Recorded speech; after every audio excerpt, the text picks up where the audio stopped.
All right, welcome back, everybody. It is 6 o'clock. I've decided we're going to start exactly on the dot at 6 o'clock going forward now, so you know exactly what to expect. Obviously, 6 o'clock here in Shenzhen time, not in anywhere else. So it is pretty early over here. People do wonder, why the heck am I up so early? You know, I have to be up at 4:45, start preparing at 5, getting all the overlays ready. You know, going into the studio, prepping, making sure I look like this so I can deliver the news to accurately. Well, look, it's an old army habit, right? So we used to show up at 6 o'clock in formation. So I'm kind of used to it. I like waking up early in the morning and yeah, just going out and conquering the day. So that's kind of one of the reasons why I do like waking up back at this irregular time back in my day with 2nd Infantry Division in Korea. Thank you again for one more subscriber. So we're now at what I believe at 174, which is absolutely fantastic. Keep them coming.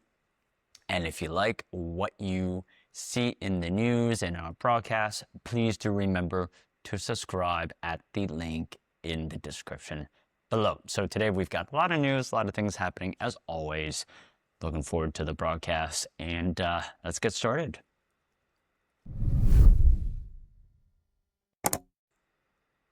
All right, first up, we've got two big news, as always, in our format in the main news today. So we've got, first of all, let's see, okay, we have discovered that an Australian gentleman discovered that his AI agent isn't merely booking his gym classes, it was actively committing digital crimes to snatch him a workout spot. I do remember this on the news. Software engineer named Andrew Burr set up his OpenClaw account around Cloud Opus 4.6 to automate his daily chores. Top priority on his list, as any Aussie will tell you, is to get him an ultra popular, constantly sold out early morning workout class. So he instructed the bot to move him off the waiting list. And yeah, instead of checking back politely, the agent found an open door in the gym's code. There's just some heads or authorization checks on cancellation, so the bot casually deleted the person registered ahead of him. And just like that, spot was secured. Burr panicked when he realized what happened, tried to make the bot undo a sabotage, but the AI couldn't reverse its action. So,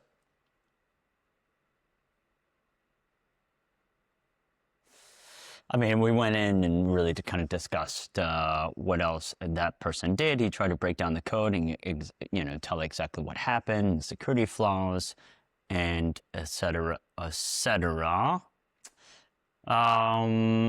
Yeah, you know, and then obviously social media went wild. One venture capitalist immediately asked if the script worked for coveted weekend golf tee times. Another commentator predicted the San Francisco public court reservation platform was about to become the most heavily fortified software on the planet. Yeah, I do remember this going on the rounds on X. Look, at the end of the day, like I said before, like we've said many times on the broadcast, this is going to be a big thing. AI is hitting the world already as it is. It's hitting you, it's hitting me, it's hitting the real world. Whether you like technology or not, it's unavoidable. Imagine you're just a guy that don't like technology, right? But you're trying to get public courts, you'd like to play tennis, and yeah, I've been kicked out because the public court booking system in Hong Kong was public, and there's no cancellation policy, right? And you get canceled, and you are unfortunately able to play with your friends. So whether we like it or not, technology and AI is here to stay. Protect yourself at all times, and that's kind of what I said over here before. But yeah, this is just a continuation of, I think, AI hitting the real world, whether it's Meta hitting the real world, whether it's Kimi coming out and doing its own thing. This is just a continuation of that. So to some degree, it's much ado about nothing. But again, you just see more and more instances of this in the real world. And I do think that that does take something to really think about, to remember, at least. Okay, all right, let's move on to our next piece of news. We've got Meta throwing major shade at closed AI and dropping a new model. Mark Zuckerberg wants America to completely loosen the leash on open source AI, and he's dropping serious meta cache improving means business. Officially unveiled its newest open weight model, Music Glimmer. Unlike the massive power hungry models devouring headlines, this lightweight beast is built to handle complex agentic tasks right on your personal Mac or PC using a single consumer graphics card. Now, what does this do? It runs complex multi-step agent workflows directly on your device. Think writing debugging code, interacting with files and screenshots, and executing long-term tasks without breaking a sweat. Prompt process locally on your computer instead of shipping off to distant cloud servers. Meta's laying the groundwork for a truly personal private assistant that works anytime and supports text and image inputs across 100 different languages. He did not just drop code and walk away. He wrapped the release in a fiery 14-page manifesto titled The Future is for Everyone, which we'll cover later on as well. His core argument is locking AI power inside a handful of mega corporations and is infinitely more dangerous than sharing it with the public. He called out the elite tech consensus directly, stating that concentrating total control over AI because it is too dangerous is fundamentally flawed. Now,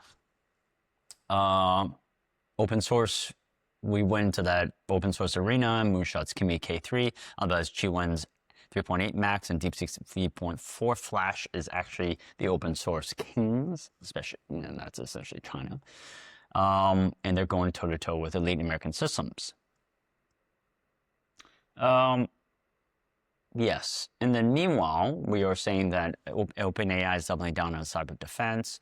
OpenAI is in the background locking everything down. We're going to talk about OpenAI later on as well. It's just dropped a major expansion for Daybreak, the specialized cybersecurity defense platform. There's two different layers now, Daybreak Blue and Red. And Blue is the foundational starter pack for most security teams. In Daybreak Red, the elite heavy-hitting operational tier reserved for deep vulnerability research and security testing. And the crown jewel of the red tier access to the GPT 5.6 Cyber, a purpose-built model trained on top of GPT 5.6 Soul. It's explicitly designed to hunt down security flaws without hitting the annoying refusal guardrails that trip up standard commercial models. So right now, Red is strictly invite-only, giving exclusive early access to a trusted circle of enterprise heavyweights, including Accenture, IBM, CrowdStrike, and Cloudflare. Essentially people that probably pay them a lot for tokens. I can imagine. I know Accenture does. I don't know if IBM, I can imagine IBM does, standard consultant thing. CrowdStrike and Cloudflare, I don't quite know, but I would guess it's essentially the same thing as well. All right. So where do I stand in this debate? I think open weight models is really a big thing. Right. Remember, I think a week or 2 weeks ago, Trump was threatening to cancel or ban open weight models in the U.S.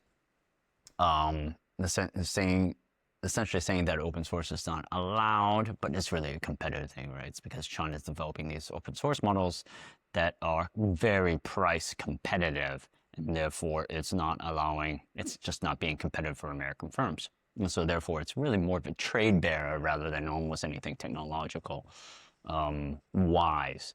And this is a playbook that China will win. I mean, if you take a look at the supply chain, that's how China wins. That's how China competes.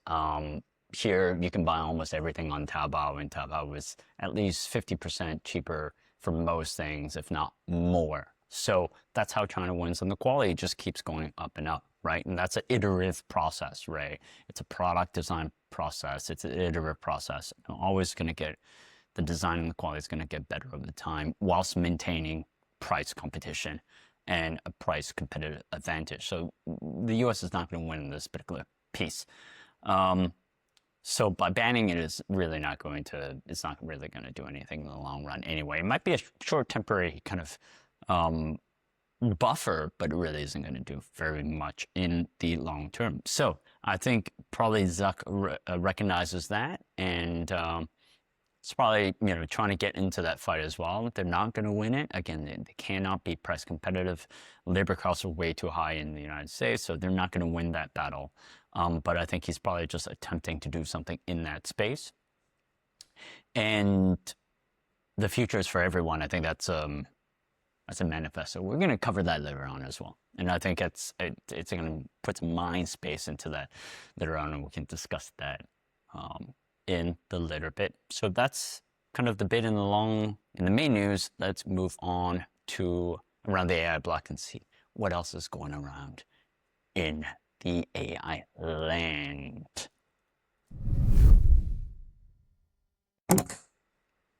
All right, so we've got about 7 articles around the AI block, lots of things to cover. So first up, we've got, we've got cloud voice mode. So take a look at what's going on. I'm not a big user of cloud, but I love to kind of see for those that are. There's an Engadget article.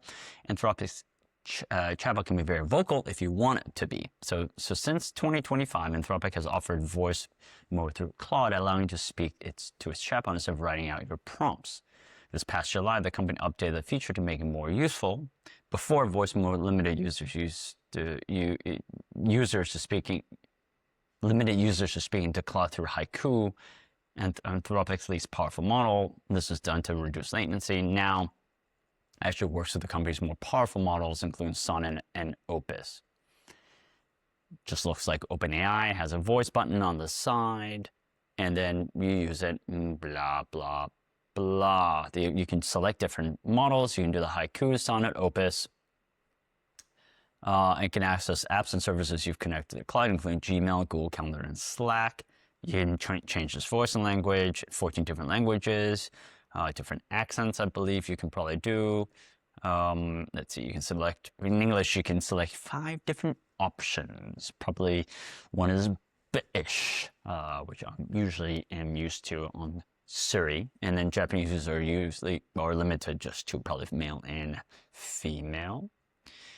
It's got Cantonese as well, which is kind of funny because I don't think Cloud is offered in Hong Kong, and it has Chinese. Again, it's not used in China, so I'm not quite sure what's going on over there. Do you need a paid account to use Cloud Voice? You don't need to pay for a Pro or Max subscription to access Cloud Voice. Okay, all right. I mean, look, I think it is, OpenAI was much faster to this. I've used it. People probably think I'm paid by OpenAI, but I am not. I'm just used to it at this point. So OpenAI uses voice. Sounds like Cloud is catching up, and probably doesn't fit the Cloud market generally, just because it's more of a business application or business side versus OpenAI, which is more of a personal side. But it's good to see that Cloud is stepping up its game, or at least leveraging, technologies and ideas from other platforms into it. So very cool. Cloud users, let us know what you think about this particular feature. All right, moving on. We've got Zuck. So makes Muse smart. We just talked about this in the main news. Zuck is making its model open source, and it is Muse Spark open source. Challenging models by OpenAI and Anthropic. Let's see, Muse Glimmer and new family open source models that are laptop friendly. And he says that foreign labs currently hold several advantages here, since American labs have to comply with many additional restrictions on training data. Zuckerberg wrote in a blog post on Meta.com, US policy must reduce this additional friction if we want open source models to lead over time. I don't think it's an additional restriction on training. It's not as simple as that. There are other factors as well. It's not just the training data. He does not believe in restricting access to foreign AI models as an effective solution. It is not in the long term, because it's actually not better for the consumer as well. Our goal should be for American open source models to be the best globally. This requires removing the hurdles and make it harder for American source models to compete. So, great. Further, he says, in practice, people will not adopt agents if they do not trust them with sensitive details and tasks. They won't trust them that the agents act against people's interests because they're aligned with the company's divergent values instead. Solving alignment is required to enable billions of people to adopt personal superintelligence agents. Great. I mean, that is true. Whether he actually believes it or not, we're not quite sure. So, kind of discussed this earlier as well. So good on Zuck to be able to do that. He can be competitive. Whether he can actually be competitive in the long term, we shall see. But at least he's trying to be competitive in the US against OpenAI and Anthropic, so good on him. And he's got a bigger company that he can do that. He can afford to do that versus OpenAI. Anthropic is raising it simply just for their technology. Zuck has added revenue to supplement that. That's probably why I think Google has an advantage as well, right? Google has a bunch of other revenue sources. It's got training data in Gmail and Google Photos that you can train on. It's got an entirely different business model that can leverage AI on, very similar to Meta. OpenAI and Cloud, despite its kind of first mover advantage, does not. Okay? All right. Moving on, we have back on Zuck as well. We are, oh, excuse me. Oh, back on Zuck. Oh, no. Sorry, I jumped the gun here. Microsoft plans, we're not back on Zuck. We're actually going to go back to Zuck in the next article. I apologize on that. Reuters article, Microsoft plans to unveil new next-generation AI chip in September. The information says its Maya 300 chips will be available as soon as next month. It's behind a paywall, so I can't really go into it in detail, unfortunately. So I'm going to just back off a little bit over here. I think, look, getting into chips is a heavy investment. It's a big investment, huge investment. Investors can get behind it. It's rather exciting. It's rather interesting because you can raise lots of money behind it. It's very, very expensive. It's very, very costly. It's very, very interesting as well. So it's a competitive advantage that you probably want to hang on to. So that's inevitably a good thing, I think, for something like a Microsoft needing its competitive advantage. So good job, Microsoft. Okay. All right. Now we're going to go back to Mark. And we're going to talk about his AI manifesto. A lot of news about Meta this broadcast. So now claims that Mark TechCrunch article, Mark Zuckerberg's AI manifesto is exactly why people don't like AI. Published a 6,500-word manifesto about personal AI, largely about the possibilities for the personal superintelligence systems Meta AI is building. The ideas in the post aren't totally new. A version of the essay ran in the Wall Street Journal 2 weeks ago, and he's talked about the Meta earnings calls before, but this is probably the most detailed version he shared. I've seen it described as an anti-doomer essay. I generally like those, right? I think AI is so powerful, there's no need to be doomsday-ish. A lot of the public sees AI as could be unpleasant. Not necessarily, it depends on where, right? The United States Americans do find it not as unpleasant, or more unpleasant, but ironically, here in China, people do like it. You can see really the benefits of it. Yeah, it's really, well, this author claims that suffice to say Facebook as a product and Zuckerberg as a person both unpopular with the US public. I think it's really more of a reflection of the company and the CEO rather than the technology itself. A large part of the essay is devoted to hazy generalities about intelligence, very similar to the hazy generalities Zuckerberg and Dorsey used to give about free speech. As he quote-unquote, as everyone gains more powerful tools, each person will become more capable of shaping the future, not less. People and institutions with competing interests naturally check and balance each other to lead towards positive outcomes. The best and most realistic path to building a positive AI future is by delivering super intelligence to everyone. That's a bit of a leap, right? It's a bit of a leap. It's a bit of a leap, logical leap to get there. It's whether one can sufficiently check and balance each other. Yeah, it's a bit of a leap. Okay, all right. And then, yeah, let's see, what else? For instance, this is Zuckerberg's take on AI in education. Everyone will have a personalized tutor and coach with a PhD in every subject and unlimited patience to help you learn anything you want. Students will have extra help in areas they need it. They need that is currently only available to those whose parents can pay, and those will have a super intelligent learning system that knows exactly how to teach you new job skills, new languages, new hobbies, or anything else you're interested in. I'm just not going to quote the entire thing. It talks about the legal system, describes Meta's commitment to a freemium model, and yeah, so he talks about a few different things as well. So I'm not going to go through the entire thing. Sounds like a very interesting read to kind of see his personal take. I will probably go through that with a fine-tooth comb as well. Look, he's at the end, he's talking his own shop. He's talking why Meta is important. He's talking why, you know, this fits into Meta's grand plan at the end of the day. It probably has platitudes that are, you know, true, right? That are not necessarily false, right? And so that is, it's good to kind of see it from him. Again, he's probably didn't draft it by himself. He probably had a cadre of his entire team to make sure that both it was aligned to investor calls and strategy and product, right? To make sure everybody had a stamp on it. But yeah, I think it's pretty interesting. He's probably just talking his own book at the end of the day, really.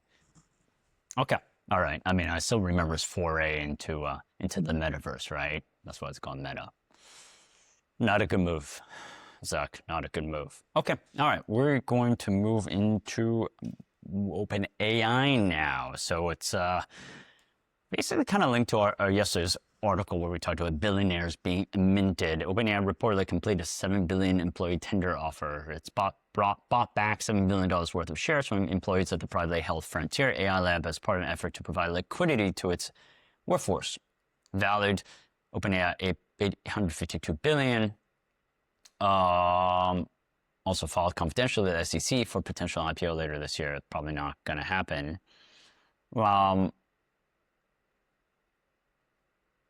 Yeah, so we'll probably bump back shares to get to sell it to the open market again. That's probably what's going to happen.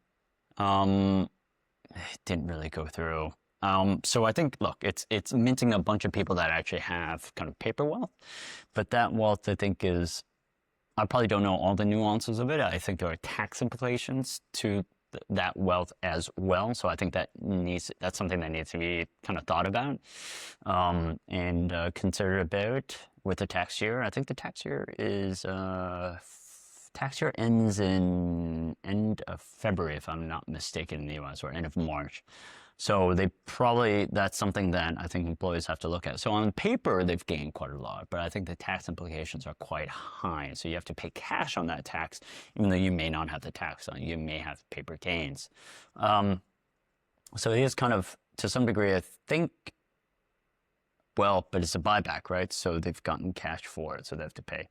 So I don't know. I don't know why. Because this might not be a good strategic move as well, because if you're employing that's cash out, then you might move to Apple or some other competitor, right? So I'm quite sure what it is. Maybe it's just recognizing that the IPO is not going to be anytime soon, right? So the exit is not going to happen anytime soon to satisfy the people you might want to do this, so they won't complain and continue to be there. Maybe it's more of an employee retention tool rather than anything else. Maybe that's really what it is. Yeah, I don't know. We shall see. We shall see. All right. Next article, we're going to move on to H over here. Screenshot H. Lenders scrutinize U.S. data centers because it's probably way too expensive. Reuters article, community opposition builds. We've talked about this the last couple of days. It's against Paywall as well. The spate of projects has hit roadblock or faces opposition, creating another level of due diligence for banks and financiers assessing opportunities. Syria banks, I can actually read this, told Reuters they're scrutinizing community concerns when they assess project loans and are leaning towards projects and states that are more welcoming towards data centers. Still, they remain keen to invest or finance the red hot sector, but they have to factor in these additional risks into their model. So that makes sense, right? So it's I actually thought about that as well, because I had one opportunity to think about data centers and finance data centers in a faraway country, and I was thinking that's probably a risk that one needs to think about: political risk, corruption risk, really, and how to actually do that. Not easy to do. Not easy to do. You need specialized firms and financiers to be able to do that. Okay, moving on. We've got our next article, and that is DeepSeek announced a steep price increase due to rise in demand for its low-cost model. So its low-cost models are very, very cheap. Obviously, it's open weight, it's open source. And so, yeah, So it needs to increase prices. It seems it will increase the prices of its API services in the near future. According to the Chinese AI source, it's near to be disclosed later, but it will just let us know. So let the public know the company has built its reputation on very low prices, but must find a way to maintain that strategy in a market where competition is becoming increasingly fierce. Okay, all right. Yeah, well, okay. This maybe therein lies the pickle. Epoch AI points out that DeepSeek is not only cheaper than American competitors, but also much more affordable than comparable Chinese models, which is a feat. Again, I was telling you earlier in this broadcast that Chinese models are actually just generally Chinese goods are very, very competitive, right? They all like to compete with each other. And yeah, like that's the feature of the Chinese ecosystem, right? And so because of that, as a whole, Chinese models will always be more competitive. But if they're more competitive than the Chinese model, that's hard to do. So yeah. So I don't know. I don't know how they will maintain their price competition in the long run, but this is ultimately very, very good for them. It's good for the consumer. I don't know if it's good for them. Yeah, it's good for the consumer in the long term, more choices ultimately, which is a good thing. Good thing. Okay, all right, that's all we have for around the AI block. Let's move on to the next section.